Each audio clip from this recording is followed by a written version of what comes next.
প্ৰথম একক মূল্যাংকন শেষ হৈছে আৰু এতিয়া গ্ৰীষ্ম বন্ধ আৰম্ভ হৈছে। ইয়াৰ পাছতেই 6 মাহিলী পৰীক্ষাৰ কথা চিন্তা কৰিব লাগিব।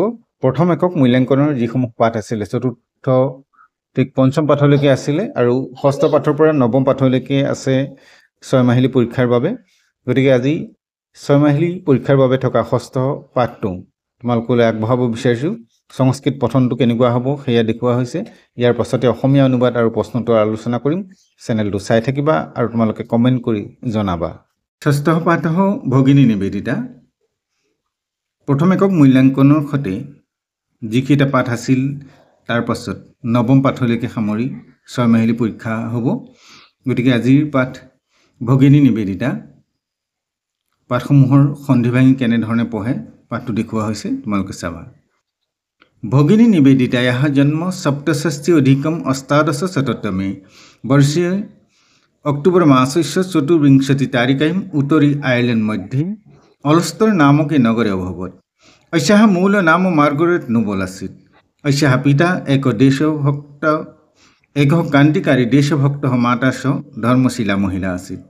मार्गरेट अपि स्वपिता क्रान्तिपाठं मातुः संसर्गात् च स्वतन्त्रस्वभावम् अवाप्तवती।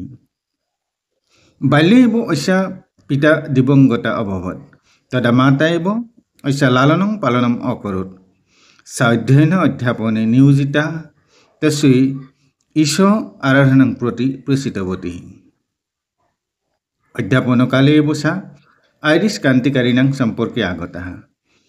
सा स्वदेशस्य स्वाधीनता संग्रामाय अपि समर्पिता आसीत्। एकतः क्रान्तेः मार्ग अपरतः च आध्यात्मे रुचि एवं तस्याः मनसि दण्डपूर्णविचारं जातम्। तदैव सा स्वामी विवेकानन्दस्य भाषणं श्रुतवती। भाषणं श्रुत्वा सा मुग्धा जाता।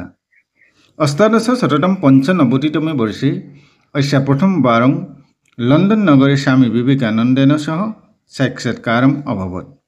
पुनश्च 1897 वर्षे स्वामिना सह तस्याः वार्तालापम् अभवत्।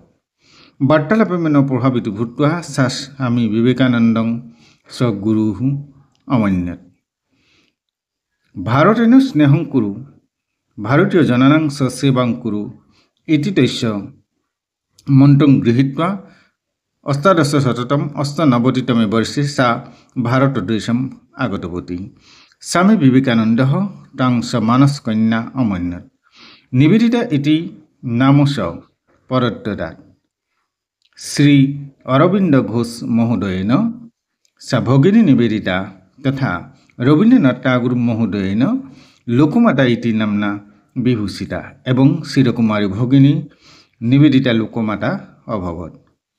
कलकत्ता नगरस्य बागबजार नामक स्थाने स्थित निजगृहं सेवाकुटीर नाम्ना प्रसारितवती। देशस्य महन्तः नेतारः, चिन्तकाः, बुद्धिजीविनः, पत्रकाराः, साहित्यकारः रवीन्द्रनाथ ठाकुर महोदयेन, गोपाल कृष्ण गोखले, डॉक्टर बिपिन चन्द्र पाल, अरविन्द घोष महोदयः तत्रैव आगत्य विचार विमर्शं कुर्वन्ति स्म। भारतीय स्वतन्त्रता संग्रामे सा अप्रत्यक्षरूपेण स्वसेवां सहयोगं च अददात्। सा 1905 वर्षे बङ्गभङ्ग आन्दोलनस्य नेतृत्वम् अपि अकरोत्। लॉर्ड कार्जन महोदयस्य भाषणम् असत्यतां प्रमाणयितुं सा अमृत प्रजार पत्रिकायां लेखम् एकम् अलिखत्। आन्दोलनकारिणः कृते कविताया रचनाम् अपि अकरोत्। रामकृष्ण मिशन नामकस्य संस्थायाः सेवाकार्ये सा भागम् अवहत्। निस्वार्थरूपेण सेवां च अकरोत्। 1907 वर्षे पूर्वी बङ्गालप्रान्ते भीषणम् अकालस्य अवसरे सा सेवाकार्य प्रारब्धवत्। स्वयं कष्टं श्रुत्वा पीडितान् असेवत्। কলকাতা নগরে প্লেগ রোগেন পীড়িতান জনান অপি অসেবন তস্য কায়্যশৈলী আसीत् স্বয়ং এব কায়্যং পরম জনাः অবশ্যমেব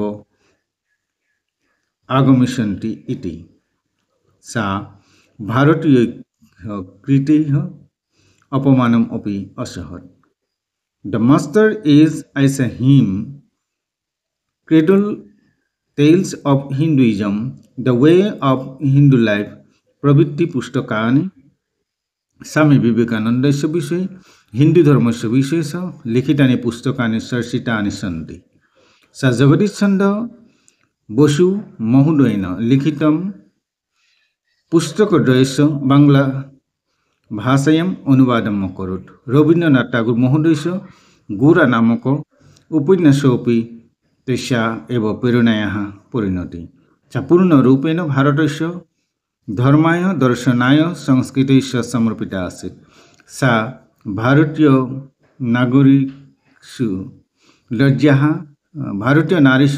लज्जाः नम्रता पवित्रता इत्यादि गुणानां गर्वस्य कारकम् अमन्यत न तु असभ्यतावयाः जीवनस्य अन्तिमे काले सा कष्टेन पीडिता आसीत् जगदीश चन्द्र बसु तस्य भार्या अबला बसु स भगिनी निवेदितायाः सेवा अकरोत्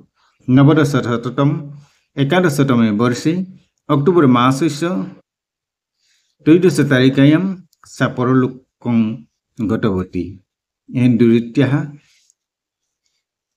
तस्य अन्तिम संस्कारः अभवत् यतः हिन्दुधर्मेण एव विश्वस्य कल्याणं भविष्यति इति तस्य स्पष्टमतम् आसीत् गतिके पाठটো তোমালোকে বাৰে বাৰে পঢ়ি চাবা বহুতখিনি সন আছে সনখিনি মনত ৰাখিবলৈ চাবা ইয়াৰ পাছতে আমি অসমীয়া অনুবাদটো দিম আৰু তাৰ পাছতে প্ৰশ্ন উত্তৰখিনি আগবাঢ়িম আজিৰ পাঠখন মানতে সামৰিছো পৰৱৰ্তী নতুন পাঠলৈ তোমালোকৰ মাজলৈ আহিম চেনেলটো চাই থাকিবা আৰু চেনেলটোত যদি নতুন এবাৰ সাবস্ক্ৰাইব কৰি বেল আইকনটো প্ৰেছ কৰিবা লগতে কমেন্ট কৰি কিবা জানিব লাগে থাকিলে জনাবা